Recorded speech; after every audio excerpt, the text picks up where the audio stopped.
Hi everyone, and welcome to game week 12 of the Top Football Predictions game, and I'm joined, as always, by Atul Jani. Hello and welcome back, pundits. I know it's been a long time, but we're back.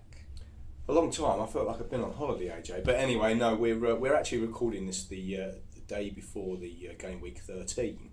But like AJ said, yeah, international break. Feels like I've been away for quite a while. But you know what? We do need to take time, AJ, don't we, to reflect on game week 12 because there were some massive performances. And we need to just big the people up, don't we? Yeah, I mean, a lot of people need to big it up, and there's about five plus people who had 100 plus. At least, yeah, none more so than Anton and Danny C. Game week winners. Yeah, well done, absolutely brilliant performance, 155 points, and they both performed admirably, didn't they? Yeah, they did indeed, and speaking of performing admirably as well, it was our foreign contingent as well. They did quite well, didn't they? Do you know what? Yeah, again, yeah. We do you know what? We've been actually saying this, haven't we? And I think I tipped Mads up as well. Yeah. To go one better than he did the previous week. Yeah. 150 points. Boom, that was fantastic. Obviously, if you remember, there was the it was the hot shot game, wasn't it? Of God, memory serves me now. It was Leicester Watford. Yeah. And 2-1 Leicester, and quite a few people got the 90 points there, including the two game week winners, plus Mads, like we said, but also Ricardo got it as well, and he produced 120 points, and he's got good form right now. Yeah, Ricardo's come into a rich vein of form at the moment, which has seen him surge up the table, it is getting more and more interested as the points come on board, and it's pretty close, various patches throughout the table, various little groups performing as well, so... Well, what we also mustn't deflect from, and we're going to look at that in a minute, is Tom's performance, 130 points, and we'll see in a minute just where he is in the table and how he's doing. I think we might have a bit of a top lion there, but what about Pendra as well? He didn't make 100, he got 85 points, and to be honest, I'm really impressed with his form because he's been slowly getting there. He's been producing consistent performances. He's been kind of going about his business unknown, but if you have a look at the table, we're going to in a minute, he's doing well, isn't he? Yeah, I mean, as I've been harping on about him for the last couple of weeks, it's pretty much a steady Eddie, and to be honest, he's doing just enough to stay in touch with the top guys, and you know what? He's not showing all his cards yet, so at the end of the day, he's still got a lot in his tank to play for, and I think he's going to be fine. He'll be there or thereabouts. Well, you talk about tank, mate, and bursting his way through on game week 12, least we forget, was Jo. We haven't really included Jo in some of our VTs, but in actual fact, 135 points, his best game week this season, and we know about Jo. He can produce game weeks like that, can't he? And to be honest, I mean, and please don't take it as a criticism, Jo. What it is that I find that it's been a little bit disappointing because he promised so much at the beginning, didn't he? And then he's like fizzled out, and but he's doing enough to keep in touch with the leaders. He is indeed, but you know what you say about Jo and his performance. The Premiership this season is just incredible. We were talking at Mount Power Towers earlier on about those usual performers like Aguero. If you play your fantasy games as well, like Aguero and other players, Kane last season was incredible. But this season, respect to them as well, the ones I'm about to say, you've got people like Vardy and Mahrez and other people just kind of doing it. So the Premiership, even more so this season, is unpredictable. Yeah. And, we've got some results here. We've got Tom, leaderboard, 860 points. He leads the way by 35 points to Anton, who we don't need to talk about Anton. We know what he's capable of. Absolutely. Well done, mate. You're second on 825.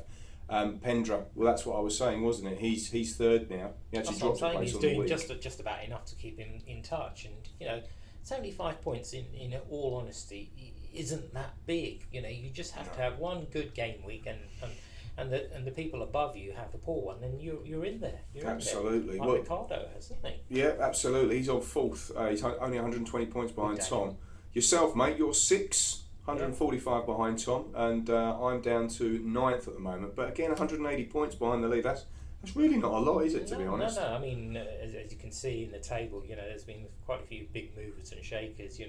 Ricardo's made his climb up. Mads has done well. Absolutely. Sandeep, he started well. He's still holding his ground. He's been very steady. I think he scored 95 points this past game week. Yeah, absolutely. But also, Danny Chapman, Danny C. Yeah. He's just moved up from 19th right up to 14th. Yeah. And to be honest, again, Danny, we haven't really spoken about Danny too much, but he knows his football and he's really putting the game weeks in now. And I think we might have even mentioned him a couple of weeks ago about watch his performance. So you heard it here. Yeah, he's got real pedigree there, Danny.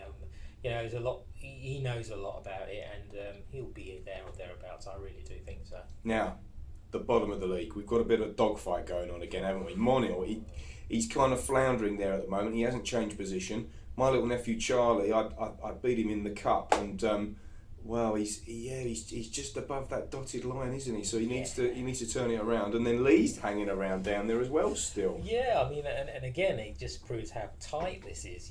As I mentioned earlier on about groups and bunches and things like that. You've got a little group at the bottom there. Within 100 points of each other, they can significantly move off the bottom of the table. Absolutely, mate. You've got more bunches there than a little schoolgirl parade or a florist. Now, let's have a look at game week 13. And before we get into some of the fixtures, the standout fixture, the Super 6 game, mate. Yeah, the City-Liverpool. Absolutely. What are you saying about it? I want to score. It's interesting because you've got Klopp now. The revival has started. It spluttered slightly against Palace. Yep. There is talk of Sturridge making a comeback. Added to that, the Man City team, they're also talking about Aguero and Silva coming back as well. And the interesting factor will be the Sterling factor. Well, he plays against his old club. The Boo Boys will be out, won't they? Oh yeah. And you mentioned about Sturridge. If he's ever kind of digested that chicken teriyaki from Subway, then he could actually eat fresh. Yeah, he eat fresh indeed and play fresh. But yeah, Klopp's got a little revival going on now. I mean, didn't they go to Chelsea and beat Mourinho's men? Yeah, but in all honesty, everyone's been beating Chelsea. Oh yeah, of course they have. Yeah. No offence to any Chelsea supporters out there. Don't worry, mate. We're safe in the predictions. We haven't got any. Indifferent season, but you know what? They could pick up points, and they're home to Norwich. Not an easy one, but I fancy Chelsea on that one. I think, judging by the score so far, predictions towers. A lot of people have hedged their bets on Chelsea, but in the last game week, I actually recall predicting against Chelsea successfully as well. There's a couple of fixtures that stand out for me as quite juicy ones. I like the look of the Everton Villa game because I think under guard they obviously got a draw against City, and this will be his second game, and Everton are doing well though. So how will the kind of Villa back line hold up? You've also got the Monday night one looks good to me as well. Palace Sunderland, because Palace are full of tricks at the moment. They went away last time and won. Was it against Liverpool? At home as well. I think they're looking a little bit more short this season, aren't they? They are, but their form has slightly spluttered. If you notice it, a bit like the Swansea. Swansea played Bournemouth. That's in all honesty, Monk's job's on the line. Yeah, and in all honest, pundits, that's a very, very difficult one to choose. But for me, the most difficult one I would say is actually the Southampton Stoke game. It's a very difficult one to choose. Yeah, Mark Hughes will want to kind of riposte from Stoke are in from good his form. last, They are in good fixture, form. and Southampton with Pella, they're playing well as well. Yeah. However, avert your attention to the old Jelly Neils, Cockneys and Chaz and Dave knees up, which will be the Royal Tottenham versus West Ham. Yeah. What kind of a scoreline are you going for there, mate? I'm actually hinging against Pochettino with these guys. I mean, to be honest, they have hit rich vein of form. You look at a couple of the England players as well in there who are on a bit of a high now, a bit of a buzz, doing well, performing well for England. Pochettino's put together a very good young team, and no one has really noticed. They're silently moving up the table, threatening. But then you've got West Ham, who've got an excellent away record. Had Dimitri Payet, he's gone out. Will basically Pochettino, Kane, the Hammers. Yeah, I tried the jokes, but there you go. The other one as well, mate. It's the early game, Watford Man U. Now, ordinarily, any other season, you'd think, they're not even going to come up against each other because it's been years since Watford's been up. But Watford are up there. They're doing all right. I think everyone thought they were going to go, lose 5-0 every game. But Man United, they're winning but not impressing. What is going to happen in that game? Well, I foresee it as a draw. Watford are quite tough to beat at home, and their strikers are in a semi-rich vein of form. I don't see them scoring more than 2 goals. the thing is, that Man United, they're missing. They haven't clicked. For me, they haven't clicked. No, they haven't. They're missing. Rooney's going to be out. I think Martial is going to be out as well. With a few injuries, they're going to rely on either Fellaini or Mata to really drive home a goal of some sort. So I actually see it as a draw. It will be an interesting one, but we virtually talked you through all the fixtures there. But no matter what you're doing this weekend, make sure you get your predictions in and get excited for game week 13. And good luck, everyone. Good luck, and you've got to be in it to win it, folks.